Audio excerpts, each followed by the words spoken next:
আমি আমার দুইটি ক্লাসে থ্যাংক ইউ। আসসালামু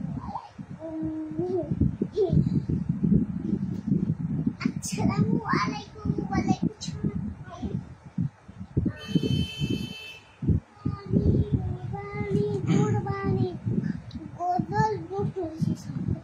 আসসালামু আলাইকুম রহমতুল্লাহি ওয়া বারাকাতুহু।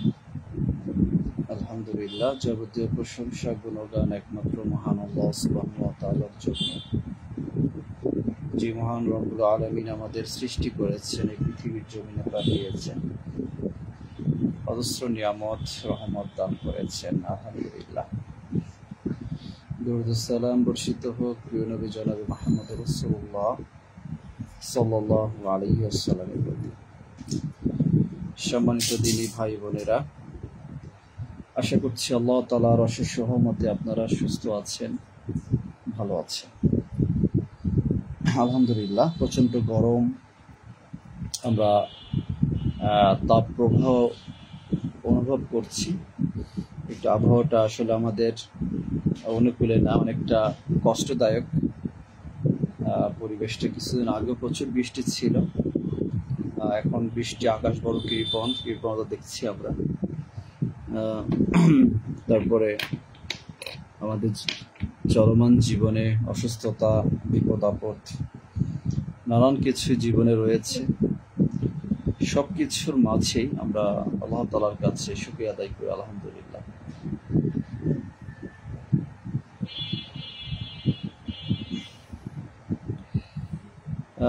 আজ লাইভে আলোচনা একটু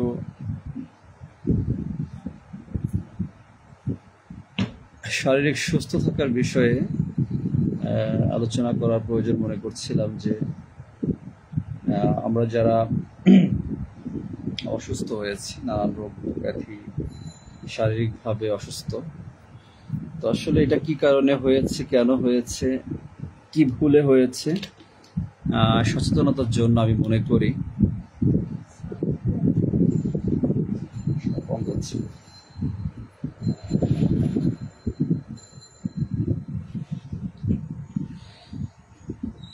শোনা যাচ্ছে, এখন ক্লিয়ার শোনা যাচ্ছে? এটা সাউন্ড, ফোনের একটা সাউন্ড মানে সমস্যা দেয় ওইটার। আচ্ছা, সাউন্ড কি শোনা যাচ্ছে? কথা একটু ক্লিয়ার শোনা যাচ্ছে কিনা? সাউন্ড কি শোনা যাচ্ছে?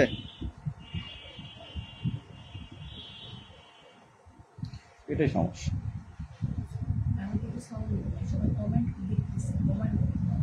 আচ্ছা, আপনারা কি শুনতে পাচ্ছেন কিনা একটু জানাবেন। সাউন্ড শোনা যাচ্ছে কিনা? কি এখানে তো শোনা যাচ্ছে না, না? আমার কথা কি আপনারা শুনতে পাচ্ছেন কিনা একটু কমেন্ট করে জানাবেন।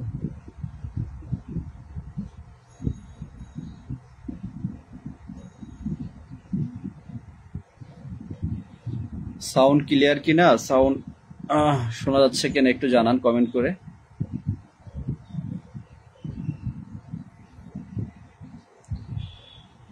কথা শুনতে পাচ্ছেন কিনা একটু জানাবেন। এখানে একটা লাইটের দরকার, এই পাশে আলো এদিকে আসে না। রাতে ফোন লাইভে ফাতেমা চলে আসছে। ফাতেমা সালাম দেন। আচ্ছা, কথা কি শোনা যাচ্ছে? একটু কেউ একটু কমেন্ট করে জানাবেন প্লিজ, একটু জানান যে আমার কথাটা ক্লিয়ার শোনা যাচ্ছে কিনা, সাউন্ড শোনা যাচ্ছে কিনা, নাকি সাইলেন্ট হয়ে গিয়েছে, এরকম কিছু অনেক সময় হয়, একটু জানাবেন।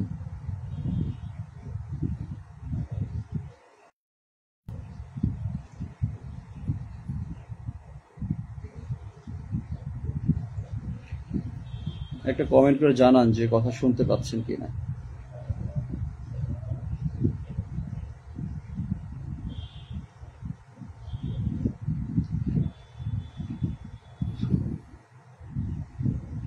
কোনো কমেন্টও করে না।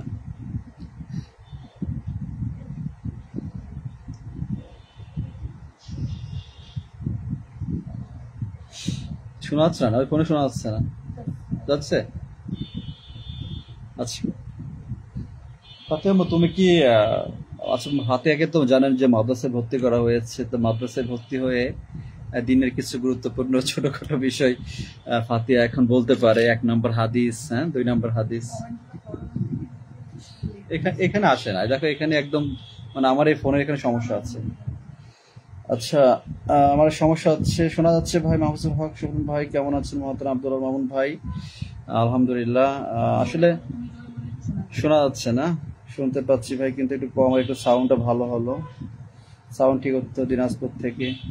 এই ফোনে সমস্যা, দেখো এই যে এখানে ওয়াচিং এ মানে কোনো কমেন্ট নেই, মাঝে মাঝে এগুলো হয় নেটওয়ার্কের প্রবলেমের জন্য, এগুলো সমস্যা। আচ্ছা না, বুঝতে পারছি। আচ্ছা যাক, দুঃখিত, আসলে কমেন্ট গুলো শোনার জন্য আমি ফলো না করার জন্য বুঝতে পারিনি, শোনা যাচ্ছে। আচ্ছা যা হোক, ফাতিহা তুমি কি প্রথম হাদিসটা শোনাবা? জোরে শোনাবা, না তো মানুষ শুনতে পারবে না। আসো, সালাম দিয়ে তুমি কি মাদ্রাসা কি শিখছো একটু শোনাও। আমার সামনে আসো, সামনে আসো, একটু ফাতিহা একটা হাদিস শোনাবে, 1 নম্বর হাদিস। এখানে আসো, আর একটু সামনে আসো, নাহলে শুনতে পারবা না। হ্যাঁ এবার বলো, জোরে বলবো। 1 নম্বর হাদিস। 1 নম্বর হাদিস শরীফ, আকলিস দিন আকায়াকফিকা আমারুল করে অর্থ তোমাদের মানকে খাটিয়ে কর, অল্প আমল নাজাতের জন্য যথেষ্ট হইবে। 2 নম্বর হাদিস শরীফ, খরকুমান তাআলামাল কোরআন আল্লামাহু। এটা জোরে বলতে হয় না? 1 নম্বর হাদিস শরীফ, আকলিস দিন আকায়াকফিকা আমারুল করির অর্থ তোমাদের ইমানকে খাঁটি করে অল্প আমল নাজাতের জন্য যথেষ্ট হইবে। 2 নম্বর হাদিস। 2 নম্বর হাদিস শরীফ, খরকুমান তাআলামা কোরআন আল্লামাহু। অজুতে চাইফার সমস্ত দোয়া, কোন রাতে কোন দোয়া, মাথা মাসের করা, দোনো পায়ে টাকনু সহ দোয়া, গোসলে 3 ফরজ, ভালোভাবে কুড়ি করে নাকে পানি দিয়া অমৃতশরী ঢোক করা, কালেমা তজিবা লা ইলাহা ইল্লাল্লাহু মুহাম্মাদুর রাসূলুল্লাহ। কালেমা তজিবার অর্থ আল্লাহ তাআলার ব্যতীত ইবাদতে অযোগ্য আর কোন মাবুদ নাই। হযরত মুহাম্মদ মুস্তাফা সাল্লাল্লাহু আলাইহি ওয়াসাল্লাম আল্লাহ তাআলার রাসূল। মাশাআল্লাহ, আলহামদুলিল্লাহ। আসলে ফাতিহা অল্প দিনের মাদ্রাসার জীবন, আপনারা দোয়া করবেন যেন আল্লাহ তাআলা তাকে একজন আলেমা হিসেবে কবুল করেন। আর শেখা জীবন শুরু, অনেক কিছু জানার আছে। আমি অনেক কিছু জানি, এই বয়সে তো আসলে বুঝতাম না। ফাতিহা এখন লিখতে পারে, হ্যাঁ অনেক কিছু লিখতে পারে, অনেক কিছু জানে। আলিফে কি আম্মু এগুলো কি, এগুলো একটু শোনাবে না? আলিফে এটা শোনা, আসো। আলিফে আল্লাহ, আল্লাহ তো আল্লাহ, আল্লাহ হলেন মধ্যে রাব কতাবে তারিজা বাতে বাইতুল্লাহ, বাইতু অর্থ আল্লাহ নামে হ্যান বলে অর্থ আল্লাহর ঘর, নামাজ পড়লে বাইতুল্লাহ সাল পাবে লাকরুতাতে তাতে তুফা অর্থ আপেল, হানা শিশে তুফা উঠাবে, সুস্থ শরীরে সুখ পাবে। সাথে সাউবুন, সাবুন অর্থ কাপড়, টাকনুর উপর কাপড় পরো, জানাম থেকে মুক্ত করো। জিমে জামিলু, জামি অর্থ সুন্দর, চরিত্র যদি সুন্দর হয় সবানিক আদর পায়। হাতে হিব্রুন, হিব্রুন অর্থ কালি, হিব্রুন দিয়ে আরবি লিখি, মন দিয়ে কুরআন লিখি। খতে খাইলুন, খাইলুন অর্থ ঘোড়া, ঘোড়ায় চড়ে মক্কা যাবে, পুণ্য পাবে। দালে দুলাবু, দাবন অর্থ আলমারি, টাকা রেখে আলমারিতে দিনের কাজে করতে। জালে জুরাতু, জাতুন অর্থ ভুট্টা, ভুট্টা বাজা দাদু মজা যদি তাজা তাজা রটে রুমুর, রুমু অর্থ বাল্লম, দেশে মান রক্ষা করো। এতে আল্লাহ আল্লাহ তো আল্লাহ একলা আমাদের পড়ে করে তিশা বিতে বিসমিল্লাহ ইয়াত আল্লাহ নবী বিসমিল্লাহ বলে খেতে হয় সেখানেতে বরকত হয়। শীতে ক্যাপ টুপি টুপি পরে মাদ্রাসায় যায় কিছু না মনে হয়। দিতে দরজা দর খুলে পড়তে যায় কলেজ সবাই আদর পায়। ইতে এক দিন এক খেলে শক্তি হয় সেদ্ধ করে খেতে হয়। ফ্যান অর্থ পাখা ফ্যান চলে গরম করে গরম বাতাস ঠান্ড করে।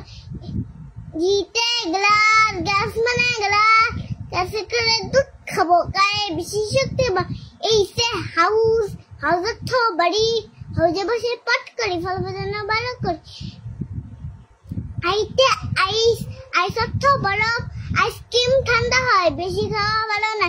যেতে জাকফুট জাকফুট ভারী মজা যদি থেকে কেটে কাইট অর্থ ঘুরি কাইট ওরে নীলকে শিশা দেখে খুব বেশি। তারপরে এলে রতাল পাড্ডফু ফুটে খালে বিলে তুলছে দাবা দে শিখতে হবে নুরানিতে পড়তে হবে। মাশাআল্লাহ, তুমি তো অনেক কিছু শিখে গেছো আম্মু। মাশাআল্লাহ মাশাআল্লাহ। আচ্ছা আচ্ছা, আসলে দেখছেন পড়াশোনা দিনের শিক্ষা। এই বছর কয় মাস হলো মাদ্রাসায় গেছে ফাতিহা? হ্যাঁ আচ্ছা, 1 মাস মাদ্রাসায়, কিন্তু ওর বয়স এই এপ্রিলের সেপ্টেম্বরের 22 তারিখে এই বছরে 5 বছর পূর্ণ হবে ফাতিহার। তো 1 মাসের মাদ্রাসা জীবনে কিন্তু দেখেন কত কিছু শিখেছে। 1 নম্বর হাদিস, 2 নম্বর হাদিস, কালেমা তাইয়্যিবা, এমন কত কিছু শিখেছে। আশহাদু আল্লা ইলাহা ইল্লাল্লাহ ওয়া আশহাদু আন্না মুহাম্মাদুর রাসূলুল্লাহ। এর অর্থ কি আম্মু? আল্লাহ ছাড়া। কালেমা তাইয়্যিবার অর্থ কি? কালেমা তাইয়্যিবার অর্থ আল্লাহ তাআলার ব্যতীত ইবাদতে উপযুক্ত আর কোন মাবুদ নাই। হযরত মুহাম্মদ মুস্তাফা সাল্লাল্লাহু আলাইহি ওয়াসাল্লাম আল্লাহ তাআলার রাসূল। মাশাআল্লাহ, শুকর। আচ্ছা, যাক আম্মু জানেন একটু জানাম, এবার ইস্যু খেয়ে যান, হাটের পর যান না যান। আচ্ছা ইনশাআল্লাহ, ঠিক আছে, থাক। আলহামদুলিল্লাহ, আসলে এটা অনেকটা সৌভাগ্যের গর্বের বিষয়। আসলে আমার ছোটবেলা দিনের শিক্ষা অর্জন করার সুযোগ হয়নি।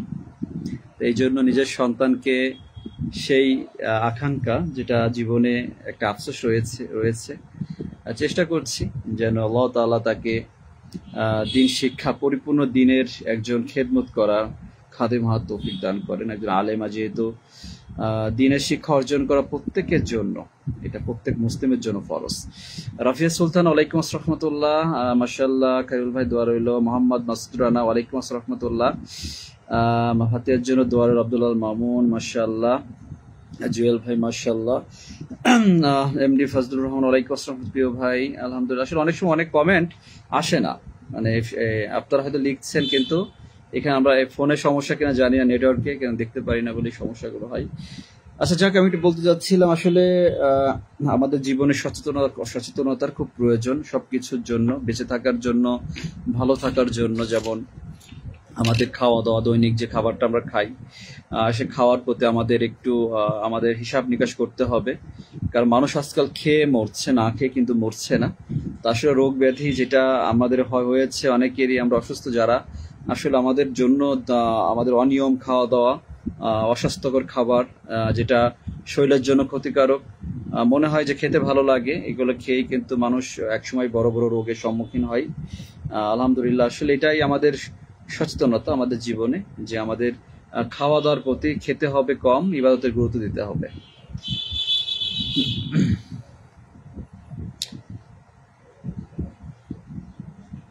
তো আসলে আমি আপনাদেরকে একজন দিনী ভাই হিসেবে একটু স্বাস্থ্য সচেতনতামূলক কিছু কথা বলতে চাচ্ছি।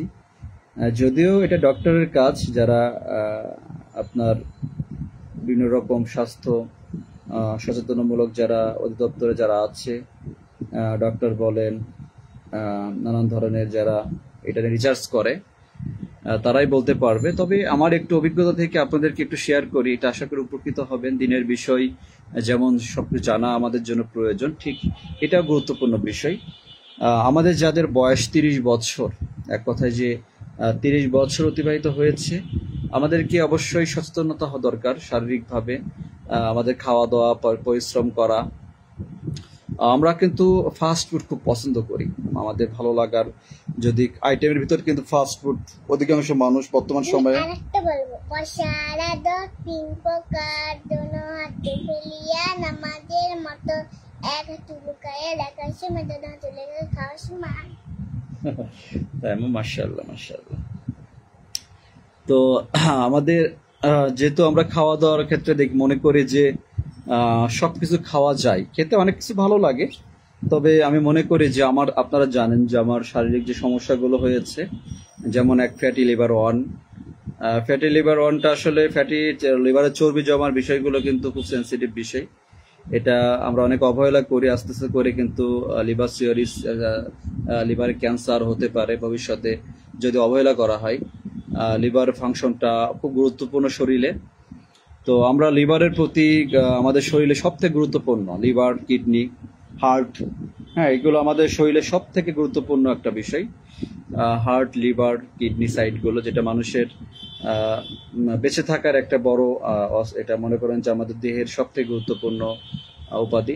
তো আমরা আসলে যারা কোল্ড ড্রিঙ্কস খান অনেকে আছেন, এইগুলো আমি একসময় প্রচুর কোল্ড ড্রিঙ্কস, কোমল পানীয় যেগুলো আছে যেমন কোকাকোলা বা এই যে মোজো বলেন, স্প্রাইট বলেন, এগুলোর প্রতি প্রচুর একটা আসক্ত ছিলাম ছোট থেকেই। এক কথায় যে এগুলো আসলে আমরা অনেকে পছন্দ করি, এগুলো অনেকেই খুব প্রতিদিন দেখা যাচ্ছে কেউ স্পিড খাচ্ছে, টাইগার, ক্যান, এই ধরনের খাবারগুলো থেকে যেন এটা বিষ। আমি মনে করি যে এটা থেকে যদি মনে হয় যে এখন তো আমার কিছুই হচ্ছে না, আমি সুস্থ আছি, কিন্তু হয়তো ভবিষ্যতে সমস্যা হলে আল্ট্রাসাউন্ড করলে বা আপনি যদি এক্স রে করেন, সিটি স্ক্যান করেন, এমআরআই করেন, তাহলে এই সমস্যাগুলো ধরা পড়ে।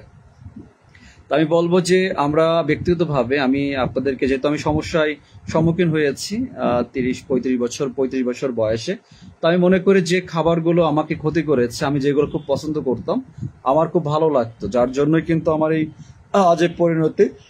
এই জন্য আপনাদেরকে এটা থেকে বিরত থাকার জন্য আহ্বান করছি, লাইভে যারা আছেন। আমি এটা আপনাদের দিনী ভাই হিসেবে যে আপনাদের কাছে অনুরোধ, কোল্ড ড্রিঙ্কস যে পানিগুলো আছে, কালো পানিগুলো, এমনি যে স্প্রাইট জাতীয় যে পানিগুলো, এটাও অ্যালকোহল জাতীয়, অনেকটা প্রচুর ফ্যাট এখানে প্রচুরই থাকে, এটা থেকে বিরত থাকেন। এবং ফ্রিজের ঠান্ডা পানি, এইগুলো আসলে প্রচুর ভালো লাগা থাকে।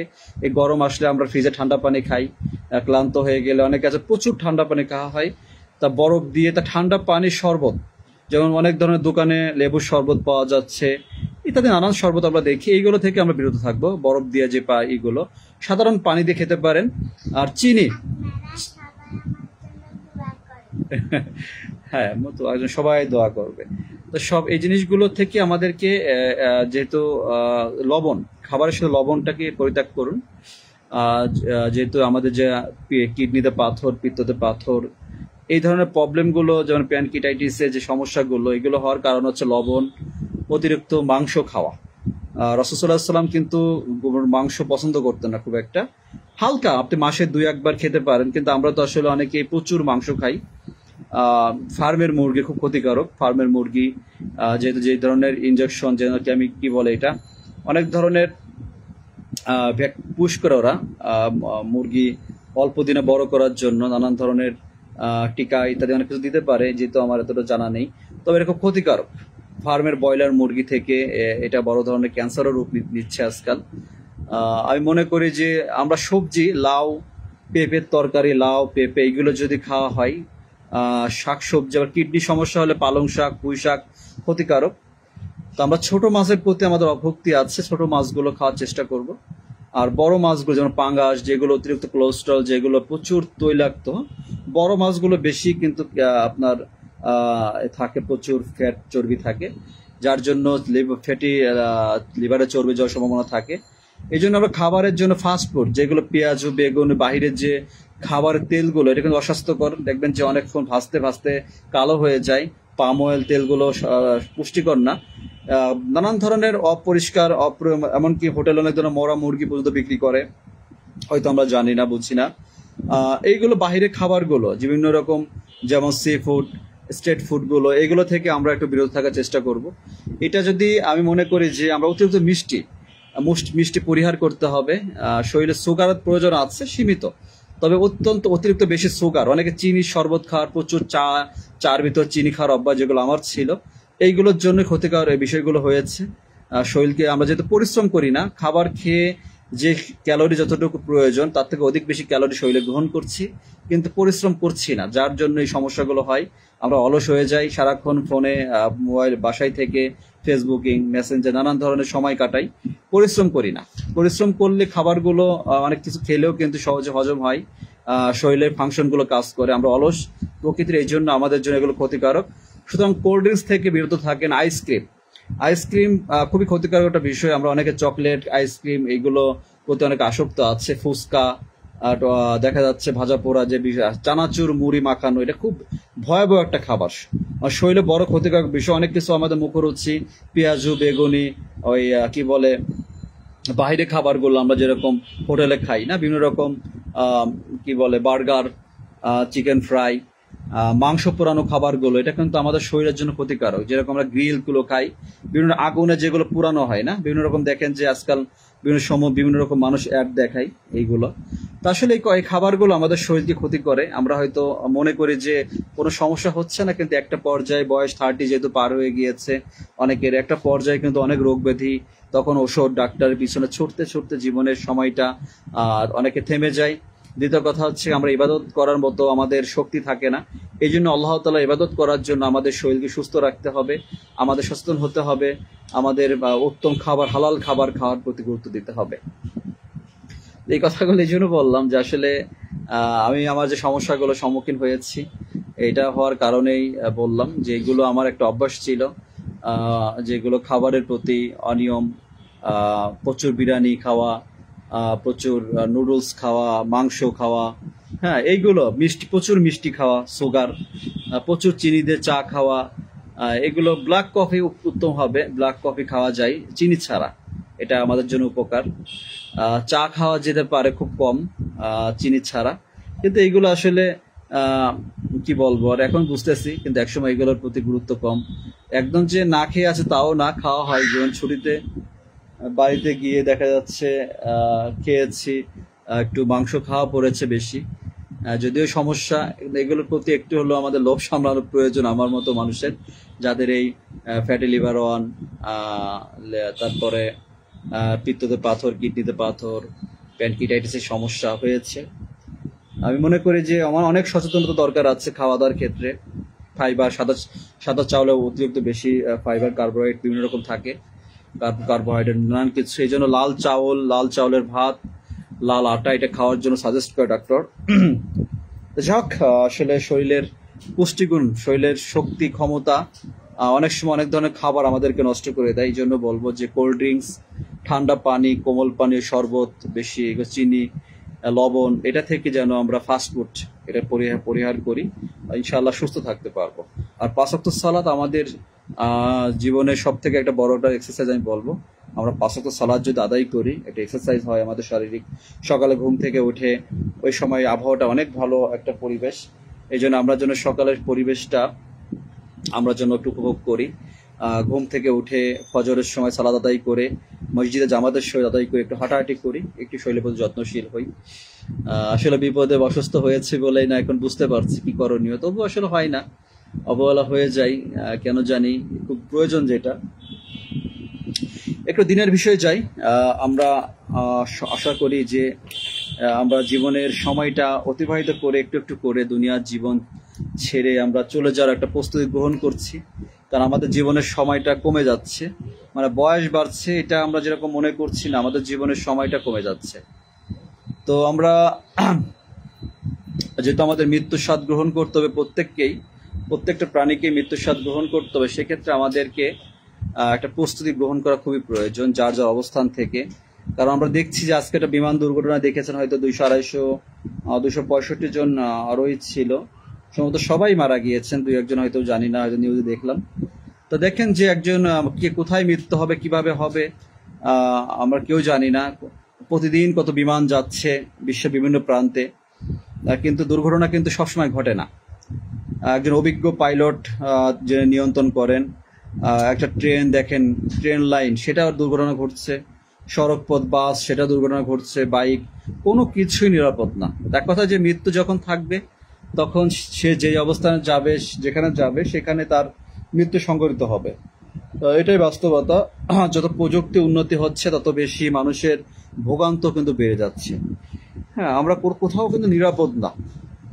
সামাজিক যোগাযোগ মাধ্যমে দেখবেন যে অনেক রোড অ্যাক্সিডেন্ট দেখা যায়, কেউ রাস্তার পাশে দাঁড়িয়ে আছে, একটি গাড়ি ব্রেক ফেল করে চলে আসছে, কিংবা গাড়িটা তার দিকে চলে আসছে, কেউ গাড়ি বাস বা পরিবহন দোকানে ঢুকে গিয়েছে, ট্রাক চলে আসছে অন্যদিকে, ইত্যাদি নানানভাবে দেখবেন যে যেটা অসতর্কতা না, এটা আসলে তাকদীরে যেটা বিষয় থাকে। মৃত্যু যখন মানুষের যেখানে যেভাবে থাকবে সেভাবে তার মৃত্যু হবে। যখন যার যেখানে মৃত্যু হবে সেখানে সে যাওয়াটা প্রয়োজন মনে করবে, হাদিসে এসেছে।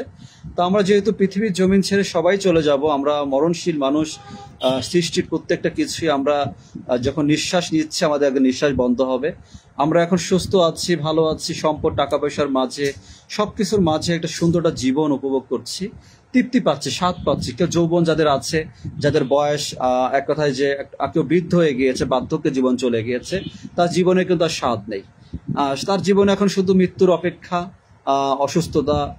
যাদের বয়স 70, 80, 90, এরকম 100 হয়ে গিয়েছে, তাদের জীবনে কিন্তু আর কোনো স্বাচ্ছন্দ্যতা নেই। এখন শুধুই দেখুন কি ইবাদতের মাঝে একটা বার্ধক্য জীবন, অসুস্থতার মাঝে বিছানায় পড়ে গিয়েছে। তা যখন মানুষের যৌবন বয়স থাকে 15 থেকে যদি মনে করেন 40 বছর বয়সটা, 40-45 বছর, এই বয়সের মাঝেই কিন্তু মানুষ খাবার বলেন, খাদ্য, এক কথা যে বিবাহিত জীবনে স্বাচ্ছন্দ্যতা, সুখ শান্তি তৃপ্তি অনুভব করে, পোশাকের স্বাচ্ছন্দ্যতা, নিজেদের মাঝে একটা আনন্দ, দুনিয়ার জীবনটা উপভোগ করার মতো একটা চিন্তা ধারণা সৃষ্টি হয়। কিন্তু যখন মানুষের একটু একটু করে 50 বছর যখন পার হয়ে যায়, তখন মানুষের সেই স্বাচ্ছন্দ্য থাকে না, কমে যায়। সে বিলাসিতা, পোশাকের প্রতি যে একটা ভালো লাগা, নিজের প্রতি যেটা যত্ন, হ্যাঁ, একটু একটু করে কমে যায়। টাকা থাকে, ওই বয়সে মানুষের টাকা অনেক অধিক সম্পদের মালিক হয় সে, তার ব্যাংক ব্যালেন্স দেখা যাচ্ছে অনেক কোটি কোটি টাকা হয়েছে, কিন্তু এখনো তার খাবারের প্রতি সে রুচি নেই। এখন শারীরিক সমস্যা, খাবারের পরেও নানান ওষুধ খেতে হয়। এক কথায় যে স্বামী স্ত্রীর দূরত্ব হয়ে গিয়েছে, পুরুষ মানুষ যে একটা আকর্ষণ ছিল স্ত্রীর প্রতি সেটাও থাকে না, আবার স্ত্রী যে পুরুষের প্রতি, স্বামীর প্রতি যে একটা আকর্ষণ ছিল সেটাও থাকে না। কেউ দেখা যাচ্ছে মেয়ে বিয়ে দিয়ে নাতি পোতা হয়ে যায়, জামাই হয়ে যায়, তাতে নানান কিছু কিন্তু মানুষ এটাকে অতিবাহিত করে, যেটা বাস্তবতা। এই জন্য আমরা কিন্তু আমাদের জীবনের সময়টা ফুরিয়ে যাচ্ছে একটু একটু করে। যদি স্বাভাবিকভাবে মৃত্যু হয়, যদি আমরা বলি 60 বছর হলে আমাদের জীবনের, আর কি হয়েছে তোমার, যাও এখানে যাও, 60 বছর হলে, এই 60-65 বছর, মানে 70-এর ভিতরে কিন্তু মানুষ বেশি মারা যাচ্ছে। এখন মানুষ আর 80-90 বছরে যাচ্ছে না। আগে কিছু মানুষ আছে যারা 90, 95, 80, 100 বছরে গিয়েছে, কিন্তু বর্তমান যে আমরা যে 30 আপ যে মানুষগুলো আছি, 60 আপ ধরে রাখেন, 60, 65, 70-এর ভিতর স্বাভাবিক যদি মৃত্যু, আর যদি তাকদিরে যে মৃত্যুগুলো, বিভিন্ন রকম মৃত্যুগুলো আছে যেগুলো এক কথা যে বয়স ছাড়া, দুর্ঘটনা বলেন, নানান রোগ বলেন, সেক্ষেত্রে মানুষ 40-50-এর ভিতরে বেশি মানুষ, কিন্তু 30-40-50-এর ভিতরে মানুষগুলো বেশি নানান রোগ ব্যাধিতে মারা যাচ্ছে। তো আমাদের এটা মনে রাখতে হবে, এটা স্মরণ রাখতে হবে যে আমাদের মৃত্যু হবে। আমি যে কর্ম করছি, যে অবস্থানে আছি, যেখানে আছি, সেখানে নিজের মৃত্যুকে চিন্তা করতে হবে যে আমার আজকের এই দিনটা, আজকের এই তারিখ 2025 সাল,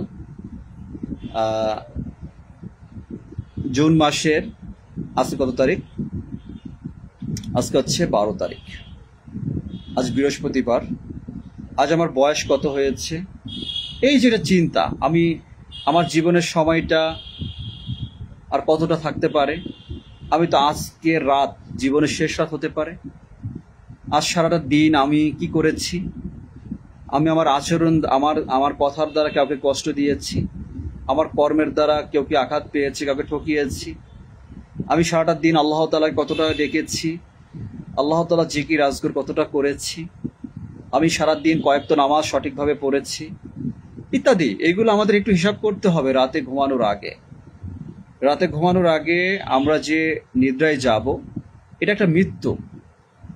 কারণ অনেকের ঘুম ভাঙে না, ঘুম ভাঙলে সকাল, না ভাঙলে পরকাল। তো আমাদের এই যে রাত মানে এটা মৃত্যুর মুহূর্ত, ঘুমের মুহূর্ত। রাসূল সাল্লাল্লাহু আলাইহি ওয়াসাল্লাম রাতে ঘুমানোর আগে এর জন্য বিশেষ কিছু আমল করতেন। তা আমরা যখন ঘুমিয়ে যাই, আমাদের রুহটা কোন অবস্থানে থাকে আমরা হয়তো জানি না। আমরা ঘুমিয়েছি, হঠাৎ করে দেখি যে সকাল হয়ে গিয়েছে, তার মানে রাতের 8 ঘন্টা। যদি 10টা রাত 10টা আপনি ঘুমান, 11টা 12টা 1টা 2টা 3টা 4টা 5টা 6টা 7, সরি 11টা 12টা 1টা 2টা 3টা 4টা 5টা, তার মানে 7 ঘন্টা, 6-7 ঘন্টা ধরেন। 6 ঘন্টা 7 ঘন্টা ঘুমালাম কিভাবে? চোখের পলকে, নিমেষেই। মানে চোখ বন্ধ করেছি 10টার দিকে, চোখ খুলে দেখি যে ভোর হয়ে গিয়েছে। তাহলে এই সময়টা আমরা কি করেছি এটা আমরা হয়তো জানি না। তার মানে একটা মৃত্যুর স্বাদের মাঝে আমরা ছিলাম, আমরা কোনো কিছু অনুভব করতে পারি না। হয়তো স্বপ্ন দেখেছি, প্রতি রাতে যে স্বপ্ন দেখা হয় সেটাও কিন্তু না। ভালো স্বপ্ন হয়, কখনো খারাপ স্বপ্ন হয়। যাক, আমাদের জীবনটা এভাবেই ফুরিয়ে যাবে। তা আমাদের দিনটা যদি সারাদিন শেষ হলো, রাত যদি শেষে ফজরের সময় যখন আমরা আজানের শব্দ শুনি, আমার রাতে ঘুমানোর আগে নিয়ত করব যে আমি ফজরের সালাত আদায় করব বা রাতে তাহাজ্জুদ সালাত আদায় করব। এমন কিছু আমাদের চিন্তা করতে হবে। রাতে ঘুমানোর আগে নিজের জীবনের মুহূর্তগুলো আমি কি করেছি একটু অনুভব করতে হবে। আমরা আল্লাহ তাআলার কাছে তওবা ইস্তেগফার করব রাতে ঘুমানোর সময়, দোয়া দুরূদ পড়ে, জিকির আজগর করে। তারপর আমরা সুন্দরভাবে যে নিয়মগুলো আছে, আমরা ঘুমানোর পবিত্র হয়ে, আমরা নাপাক না হয়ে পবিত্র হয়ে ঘুমানোর চেষ্টা করব। ফজরের সালাত আদায় করার মাধ্যমে আমাদের দিনটা শুরু হবে। এটা হচ্ছে একজন মুসলমানের জীবন। একটু কুরআনুল কারীম তিলাওয়াত করব যতটুকু সম্ভব। কুরআনুল কারীম তিলাওয়াতের প্রতি আমাদের অনেকের আছে আসলে আমাদের অবহেলা রয়েছে। আমরা গুরুত্ব দিব, কুরআনুল কারীমকে বোঝার চেষ্টা করব। যখন আমি ফজরের সালাত আদায় করব, আমার সারাটা দিন কিন্তু যে কর্ম করেন, যে চাকরি করেন, ব্যবসা করেন ইত্যাদি, দেখবেন যে আপনার অন্তরের মাঝে খারাপ চিন্তা সহজে আসবে না। ইবলিস ধোঁকা দিতে পারবেন, আল্লাহ তাআলা আপনাকে আপনার তার জিম্মায় রেখে দিবে। নানান বিপদ আপদ থেকে আল্লাহ তাআলা আপনাকে হেফাজত করবে। আপনার কর্মের মাঝে আল্লাহকে স্মরণ করেন, আল্লাহকে ভয় করেন, জিকির আজগর করেন, হ্যাঁ, একটু দোয়া দরুদ পড়েন, যেটা মুখের জবানে মনে মনে পড়েন, এটা তো চিৎকার করে পড়তে হয় না। দেখবেন যে আপনার দিনটা সুন্দরভাবে, ফজরের পর জোহরের সালাত আদায় করার পরে দুপুরে খাবার খেলেন, দুপুরে খাবার খাওয়ার পরে একটু বিশ্রাম, অনেকের সুযোগ হয় না, অনেকে হয়। এরপরে আসর, মাগরিব, এশা, এই তো আমাদের জীবনটা। এর মাঝে আমরা যে কর্মগুলো করছি পেটের জন্য, জীবনের জন্য, অপরের জন্য, অপরকে খুশি করার জন্য, প্রিয় মানুষকে খুশি করার জন্য, সন্তানের প্রয়োজনে, পিতামাতার প্রয়োজনে, স্বামীর প্রয়োজনে বা স্ত্রীর প্রয়োজনে ইত্যাদি নানানভাবে মানুষ নানান কর্ম করে। একটু ভালো থাকার জন্য পৃথিবীর জীবনে মানুষ সম্পদের পিছনে ছোটে, সম্পদ উপার্জন করে।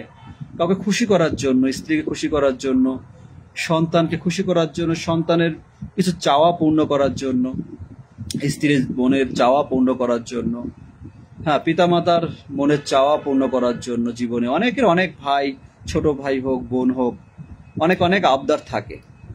যাক, এটা হচ্ছে জীবন। অনেক বন্ধু বান্ধবের সাথে আড্ডা দেওয়া, বন্ধুদের সাথে ঘোরা ফেরা, তাদেরকে 1 কাপ চা খাওয়ানো, তাদের কাছ থেকে 1 কাপ চা খাওয়ানো, কখনো একটু পার্টি, কখনো ট্যুরে যাওয়া, ঘোরা ইত্যাদি নানান কিছুর মাঝেই আনন্দ বলেন আমরা জীবনটা উপভোগ করছি। কিন্তু জীবনের এই সময়টা আমরা আল্লাহ তাআলার ইবাদতের মাঝে, হালাল পরিবেশের মাঝে যদি আমরা অতিবাহিত না করে হারামের মাঝে সম্পৃক্ত থাকি, যদি মনে করি যে কেউ জানে না, কেউ দেখে না, কেউ বোঝে না, আমি তাহলে যেহেতু মানুষ আমাকে ভালো মানুষ মনে করছে, এই ভালো মানুষ মনে করার কোনো মূল্য নেই। এই জন্য আমরা প্রত্যেকেই আমাদের স্থান থেকে নিজেকে যাচাই করতে হবে। অপরকে যাচাই বাছাই করার থেকে আগে নিজেকে যাচাই করতে হবে যে আমি কতটা সঠিক আছি। আমার এই সংক্ষিপ্ত জীবনটা যখন তখন ফুরিয়ে যাবে, আমি কতটা মানুষের কল্যাণের জন্য এই পৃথিবীর আমার অতীতটাকে আমি ব্যয় করেছি, আমি কতটা মানুষের বিপদে পাশে এসেছি, আমার অন্তর কতটা কাঁদে অপরের কষ্টে, এটা আমাদের চিন্তা করতে হবে। কথা কি শোনা যাচ্ছে? এখন কি শোনা যাচ্ছে কথা? আচ্ছা, যাক। তো আশা করি এই কথাগুলো আপনারা আপনাদের কারো না কারো উপকার হবে আশা করি। একটু জানাবেন কমেন্ট করে যে কথাগুলো কোনো ভুল হলে আমাকে জানাবেন। আমাকে যদি কিছু বলার থাকে তাও জানাবেন। উপদেশ তো আপনারাও দিতে পারেন। তো আসলে এটাই বিষয় যে আমাদের প্রত্যেকের স্থান থেকে নিজের প্রতি যত্নশীল হতে হবে। ভালো থাকার জন্য, সুস্থ থাকার জন্য ইবাদতের প্রতি গুরুত্ব দিতে হবে। ইবাদত করার জন্য সুস্থতা বড় প্রয়োজন। সুস্থ থাকা বড় প্রয়োজন ইবাদত করা। যখন অসুস্থ থাকি দেখেছি বিছানায় থেকে উঠে সালাত আদায় করা অনেক কষ্টকর হয়ে যায়। তা সুস্থ থাকলে আল্লাহ তাআলা ইবাদত করে অনেক তৃপ্তি পাওয়া যাবে। তা আমাদের যৌবন বয়সটা, যুবক বয়স যারা যুবক রয়েছে, যৌবনের বয়সটা আল্লাহ তাআলা ইবাদতের মাঝে খরচ করতে হবে। কারণ বার্ধক্য যখন আসবে খুবই বড়ই কষ্টদায়ক ওই মুহূর্তগুলো। কারণ আমি আমার দাদুকে দেখেছি, কিছুদিন আগে মারা গিয়েছেন, এই তো 4 দিন আগের ঘটনা। 100 বছর পার হয়ে গিয়েছে, শরীরে হাড়ের সাথে চামড়া ছাড়া কিছুই নেই, কঙ্কাল, জীবন্ত কঙ্কাল। আপনারা যদি সে দৃশ্য দেখেন অবাক হয়ে যাবেন। মানে মানুষের কি পরিণত হয়ে যায় জীবনের শেষ মুহূর্তে। ছেলে মেয়েদের কাছে বোঝা হয়ে যায়। ছেলের বউরা কেউ 20 দিন, ওই 20 দিন করে লালন, মানে ছোটবেলা যেরকম বাচ্চাকে লালন পালন করে, ঠিক বৃদ্ধকেও কিন্তু লালন পালন করতে হয়। পেশাব পায়খানা বিছানায় করে, কাপড় নষ্ট করছে, সেটা পরিষ্কার করার মতো মন মানসিকতা ছেলের বউদের খুব একটা হয় না। ছেলে তাও তাদের ধৈর্য আসে না। একটা মুহূর্তে মানুষ বোঝা হয়ে যায় বার্ধক্যে যখন অবনীত হয়, যখন মানুষ বার্ধক্যে জীবনে অতিবাহিত করে, অতিক্রম করে, যখন মানুষ সেই বয়সে পা রাখে। এই জন্য আমাদের রাসূল সাল্লাল্লাহু আলাইহি ওয়াসাল্লাম বলেছেন যে তোমরা বার্ধক্য আসার আগে আল্লাহ তাআলার পরিপূর্ণ ইবাদত করে মৃত্যুর জন্য প্রস্তুতি গ্রহণ করো। আমাদের জীবনটা ইবাদতের জন্য যৌবন বয়সটা, বৃদ্ধ বয়সটা না। বৃদ্ধ বয়সটা আমাদের জন্য পারফেক্ট না, কারণ আমরা বৃদ্ধ বয়স পাবো কিনা সন্দেহ আছে। এই জন্য আমাদের এই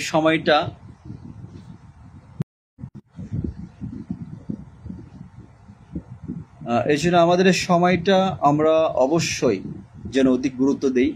শুধু জমিনের সম্পদ, টাকা পয়সা উপার্জনের জন্য গুরুত্ব দিতে হবে, ভালো খাবার খাওয়ার জন্য গুরুত্ব দিতে হবে, নানান জায়গায় ঘোরার জন্য, বিনোদন, গান বাজনা, অবৈধ কাজ, হারাম কাজের জন্য গুরুত্ব দিতে হবে না। হালাল কাজের মাঝে জীবনের সময়টা আল্লাহ তাআলা ইবাদতের মাঝে খরচ করতে হবে।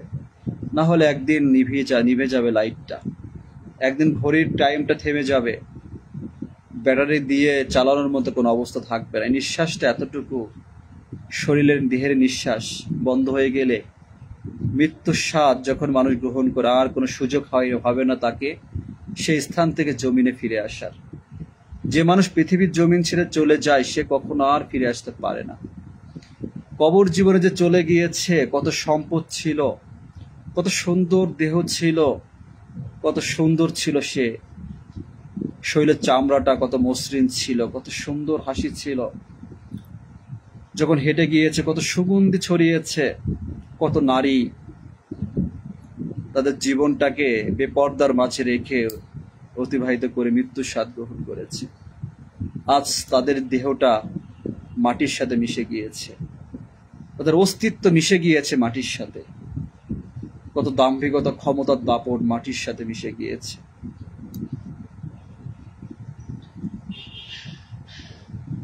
আসলে এটাই জীবনে, যে আমরা মানুষ দুনিয়া নিয়ে কত ভাবি, কত ভালো থাকার চিন্তা করছি, কত আয়োজন, কত প্রিয়জন, কত আমাদের কাছে এক অপরের প্রয়োজন।